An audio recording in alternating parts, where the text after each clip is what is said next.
স্বাগত জানাচ্ছি খাতুনগঞ্জ থেকে মতিঝিল। সাথে আছে আমি শামীম জাহিদ। সরকারের চাহিদা অনুযায়ী হবিগঞ্জের বিবিয়ানা ক্ষেত্র থেকে বাড়তি গ্যাস উত্তোলন ও সরবরাহ শুরু করেছে মার্কিন কোম্পানি শেভরন। শনিবার আনুষ্ঠানিকভাবে এই বাড়তি সরবরাহের উদ্বোধন করেন প্রধানমন্ত্রী শেখ হাসিনা। আজ আমাদের আলোচনার বিষয় বিবিয়ানা বাড়তি গ্যাস। এ নিয়ে আলোচনা করতে আমার সাথে স্টুডিওতে রয়েছেন জ্বালানি বিশেষজ্ঞ ডক্টর শামসুল আলম। জনাব আলম, আপনাকে স্বাগত জানাচ্ছি অনুষ্ঠানে। কেমন আছেন আপনি?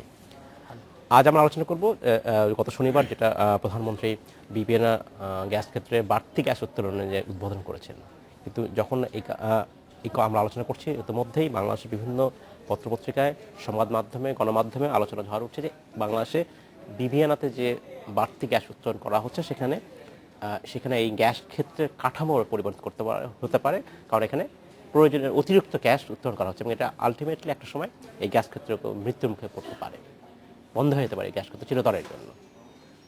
আপনার কি মনে হয় এই কনসার্নের সাথে আপনি কি একমত? এই অভিযোগটা তো উঠেছে জি। এবং আমাদের দেশের বিশেষজ্ঞ মহল থেকে এ ব্যাপারে এর গ্রহণযোগ্যতা, এই উত্তোলনের গ্রহণযোগ্যতা নিয়ে তো কথা বলা হচ্ছেই, অব্যাহত আছে। পত্রপত্রিকায় সেটা আপনিও দেখেছেন, আমিও দেখেছি।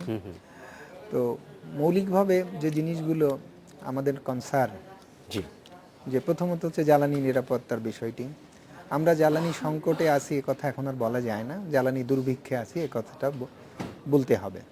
সেই দুর্ভিক্ষ সমাধানের জন্য, মোকাবেলা করার জন্য আমরা যে কৌশল নিচ্ছি সেই কৌশল দুর্ভাগ্যজনক। সেটা জ্বালানির ক্ষেত্রেই বলেন, প্রাথমিক জ্বালানি সরবরাহের ক্ষেত্রেই বলেন, বিদ্যুৎ উৎপাদনের ক্ষেত্রেই বলেন।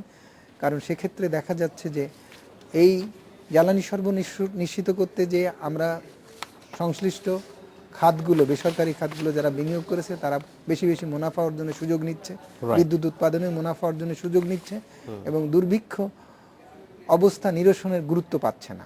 এইবার আসেন যে প্রাথমিক জ্বালানি সরবরাহে আমরা বলেছিলাম জ্বালানি মিশ্র বা জ্বালানি মিক্সকে জ্বালানি বহুমুখীকরণ করতে হবে। সেই জ্বালানি বহুমুখীকরণ করতে যে আমরা কয়লার কথা বললাম, আমরা কয়লা আমদানি করব। আমাদের দেশি কয়লা যা আছে তা চাহিদার তুলনায় অপ্রতুল, আমাদের আমদানি করতেই হবে। আমরা তেল আমদানি বাড়ালাম, বললাম যে জরুরি ভিত্তিতে তেল আমদানি করে আমরা আমাদের প্রাথমিক জ্বালানি চাহিদা, বিদ্যুৎ সংকট মোকাবেলা করব সাময়িক। তারপরে 2014-15 সালে আমাদের কয়লা ভিত্তিক বিদ্যুৎ আসবে এবং সেই বিদ্যুতে আমাদের বিদ্যুতের দাম কমে যাবে। কিন্তু আমরা দেখতে পেলাম যে সে কয়লা আসলো না এবং সরকার কয়লা খাতে কোনো বিনিয়োগ করেনি, কোনো বিনিয়োগ নেই। দেশীয় কয়লা উৎপাদনে বলা হচ্ছে যে আমরা কয়লা তুলতে পারছি না, কারণ আমরা কোনো সমঝোতায় পৌঁছাতে পারছি না। কিন্তু দুটো কোলফিল্ড আছে, যেটা আপনার খালাসপীর এবং দিঘিপাড়া, যেখানকার কয়লা উত্তোলনে কোনো সমস্যা নাই, না রাজনৈতিক না কারিগরি। সেখানে বিনিয়োগ সমস্যা, অর্থাৎ সরকারকে নিজের বিনিয়োগে কয়লা উত্তোলন করতে হবে, কিন্তু সরকার এ খাতে বিনিয়োগ করবে না। ব্যক্তিখাত বিনিয়োগ, বিদেশি ব্যক্তিখাত বিনিয়োগ হবে, যদি হয় তাহলে তারা উত্তোলন করবে, না হলে তারা উত্তোলনে বিরত থাকবে, যে কারণে কয়লা আসলো না। আবার কয়লা আমদানির বিষয়েও সরকার নিজে পয়সা খরচ করে কয়লা আমদানি করবে সে জায়গায় নেই। যারা বিদ্যুৎ উৎপাদন করবে তারা নিজেরা কয়লা আমদানি করে নিয়ে আসবে, বিদ্যুৎ উৎপাদন করবে, ইত্যাদি ইত্যাদি। তার মানে আমরা সাশ্রয়ী মূল্যে জ্বালানি পেলাম না। হয়রাজ আমরা এলএনজি আনতে যাচ্ছি, সেটা খুব দ্রুত আগাচ্ছে। $17 মূল্যহারে পার ইউনিট যদি এলএনজি আমরা আনি, তাহলে তার দাম যেটা যোগ হবে জ্বালানিতে, তাহলে সেটা ভাবতে গেলে আমাদের আটকে উঠতে হয় যে আর একটা কুইক রেন্টাল বা রেন্টালের আমরা পদক্ষেপ নিলাম এবং নিয়ে আমরা এই সমস্ত বিষয়গুলোতে পুরা জ্বালানি সেক্টরকে আবার মূল্য বৃদ্ধির ক্ষেত্রে উস্কে দিলাম। তাহলে আমরা জ্বালানি নিরাপত্তার নামে কি করছি? এইবার আসেন গ্যাস সরবরাহ, অভ্যন্তরীণ গ্যাস সরবরাহের ক্ষেত্রে ভেতরে ভিতরে কি হচ্ছে না হচ্ছে আমরা জানি না। আমরা হয়তো খোঁজ খবর, আমরা যা খোঁজ পাই সবই হচ্ছে গণমাধ্যমে। সরকার কোনো এইসব ক্ষেত্রে জনগণকে সচেতন করার জন্য বা জনগণের নলেজে রাখার জন্য, আস্থায় রাখার জন্য টাইম টু টাইম বুলেটিন আকারে প্রচার করা উচিত সংকট মোকাবেলার সময়, যে আমি এই করছি, কিন্তু সেসব বিষয় কিছুই আমরা সরকারের কাছ থেকে পাইনি। এখন দেখতে যাচ্ছি যে 2008-9 থেকে আপনার 2013-14 পর্যন্ত যেটুকু গ্যাসের উৎপাদন বেড়েছে সেইটা প্রায় টোটাল 5 বছরে 28% বেড়েছে এবং এই গ্যাস বন্টন হয়েছে ভয়াবহ আকারে। সে প্রশ্ন আমি পরে যাব।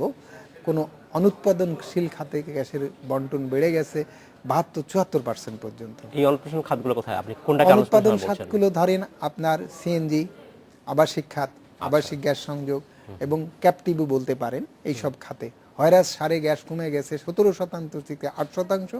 আমরা সেই গ্যাস কম পাওয়ার কারণে সার আমদানিতে কিন্তু প্রচুর বৈদেশিক মুদ্রা আনছি এবং সেই বৈদেশিক মুদ্রা আনার কারণে আমাদের এগ্রিকালচারে যথেষ্ট ঘাটতি দিতে হয়েছে। হয়রাজ আমরা এই জায়গায় যদি বাড়তি গেছে বিদ্যুৎ উৎপাদন করতে পারতাম, আবার প্রচুর উৎপাদন ক্ষমতা অব্যবহৃত রয়ে গেছে গ্যাস না দিতে পারার কারণে, যে কারণে বিদ্যুতের দাম বেড়েছে পাবলিক সেক্টরে উৎপাদন করতে পারলে কিন্তু আমরা দাম কমাতে পারতাম। এইবার আসেন গ্যাস আমরা উৎপাদন করলাম কিভাবে, যে কথাটার মধ্যে আপনি আসছেন। এবার দেখলাম যে ভেতরে ভেতরে এখানে তো কেউ নজর দেয়নি। এখন যখন দেখতে পাচ্ছি যে গ্যাস উৎপাদন বৃদ্ধির জন্য মূলত দুটো কৌশল আমরা নিয়েছিলাম। আমি তিনটা কৌশলের কথা বলবো। তার মধ্যে একটা কৌশল হচ্ছে আমরা ভোক্তারা নিয়েছিলাম 2008 সালে। আমরা বলবো যে আমরা একটা বড় দূরদর্শিতার পরিচয় দিয়েছিলাম। 2003 সালে দেখছিলাম সরবরাহিত গ্যাসে বিদেশি কোম্পানির গ্যাসের অনুপাত ছিল 20%, যেটা এখন 60% হবে। যখন আমরা এইটা হিয়ারিং হয় গ্যাসের মূল্য বৃদ্ধিতে, তখন দেখলাম যে মূল্য এই খাত লাভজনক আছে, তখন 48%। তার মানে 20% 3 সাল থেকে 8 সালে আপনার 48% হয়ে গেল। 48% যদি হয় তখন আমাদের মাথায় বাস পড়লো যে বিদেশি কোম্পানির গ্যাস তো বহু গুণে দাম বেশি দিয়ে কিনতে হয়, তার মানে গ্যাসের দাম কোথায় যাবে। তখন আমরা বললাম কি যে গ্যাসের দাম যেহেতু লাভজনক, সুতরাং এখানে মূল্য বৃদ্ধির কোনো দরকার নেই, আমরা একটা গ্যাস উন্নয়ন তহবিল গঠনের পয়সা দিলাম, দিয়ে বললাম যে এই টাকা কোথাও যাবে না, এই গ্যাস উন্নয়ন তহবিলে যাবে। এইবার আসেন সেই টাকা বছরে 1000 কোটি টাকা জমা হচ্ছে, সেই টাকার একটা কৌশলগত পরিকল্পনা অনুমোদন করিয়ে নিয়ে সেই কৌশলগত পরিকল্পনা অনুযায়ী দেশি company Sylhet gas field, Bangladesh gas field, বাপেক্সের পয়সা দিয়ে তাদের বিনিয়োগ সক্ষমতা বাড়িয়ে তাদের দিয়ে গ্যাস উৎপাদন বাড়াতে হবে, সেইটা কিন্তু আমরা করিনি। এবং বাড়ায়ে বিদেশি কোম্পানির গ্যাসের অনুপাত কমাতে হবে, দেশি কোম্পানির গ্যাসের অনুপাত বাড়াতে হবে। আপনি বললেন যে সেইটা 48% থেকে বিদেশি কোম্পানির এখন 60% হলো, কিন্তু টাকা কিন্তু আমরা দিয়ে যাচ্ছি। এই গেল আমরা একটা পদক্ষেপ নিলাম এবং সেই তহবিল ব্যর্থ হলো।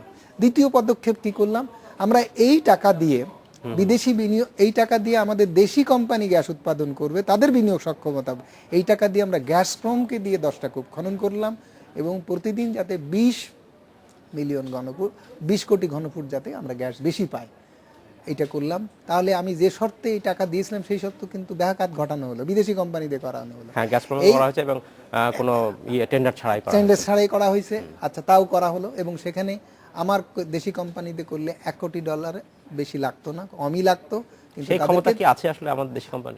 আমরা তো টাকা দিয়ে সক্ষমতা বৃদ্ধি করব, আমাদের নেই বলেই তো এই সব সক্ষমতা আমরা বাড়াচ্ছি। আমরা রিগ কিনবো, আমরা দরকার হলে এক্সপার্ট হায়ার করব। আর এটা তো এমন বেশি উঁচু মানের প্রযুক্তি নয়, আমরা তো কয়লা তুলছি না আমাদের বড়পুকুরিয়া থেকে, এখন আমাদের লোকজন তো তুলছে এবং বড়পুকুরিয়া কয়লা খনি অন্য সব কয়লা খনি তোলার জন্য তারা অলরেডি সরকারের কাছে প্রস্তাব দিছে, সরকার ঘুমাচ্ছে। এই হচ্ছে অবস্থা। এখন আসেন সেই গ্যাস তো তোলার পরে কূপ খনন কমপ্লিট হয়ে গেছে, এখন দেখা যাচ্ছে সেমুতাঙে আপনার কূপ থেকে যেখানে 2 কোটি ঘনফুট গ্যাস আসার কথা, সেখানে দেখা যাচ্ছে যে 50 লক্ষ ঘনফুট আসতেছে না। দেখা যাচ্ছে যে তিতাসের কূপ থেকে গ্যাস উৎপাদনই হচ্ছে না। তার মানে এই 10টা কূপ থেকে কি পরিমাণ যে গ্যাস উৎপাদন হচ্ছে আল্লাহই জানে, অন্তত লক্ষ্যমাত্রা অনুযায়ী যে উৎপাদন হচ্ছে না, ব্যাপারে নিশ্চিত। তাহলে পার ইউনিট গ্যাসের প্রোডাকশন কস্ট অনেক বেড়ে গেল। তাহলে এই জায়গাটা আমরা আমাদের কোম্পানি দিয়ে যেসব ব্যাপেক্স দিয়ে গ্যাস তোলে তাদের উৎপাদন ক্ষমতা যথেষ্ট সন্তোষজনক। এইবার আসেন বিদেশি কোম্পানি দিয়ে 14টা কূপ বিবিয়ানায় খনন, যে কথাটা আমাদের 14টা কূপ খনন করলাম আমরা 3.5 কোটি টাকা পার কূপে। এবং এইসব কূপ অনুসন্ধান কূপ বলা যায় না, কারণ বিবিয়ানায় নতুন গ্যাস ফিল্ড আবিষ্কার হয়েছে, একথা যেভাবেই বলা হোক না কেন এখন পর্যন্ত স্বীকৃত নয়। আবার ওখানে রিজার্ভ বেশি পাওয়া গেছে এটা বলা হচ্ছে।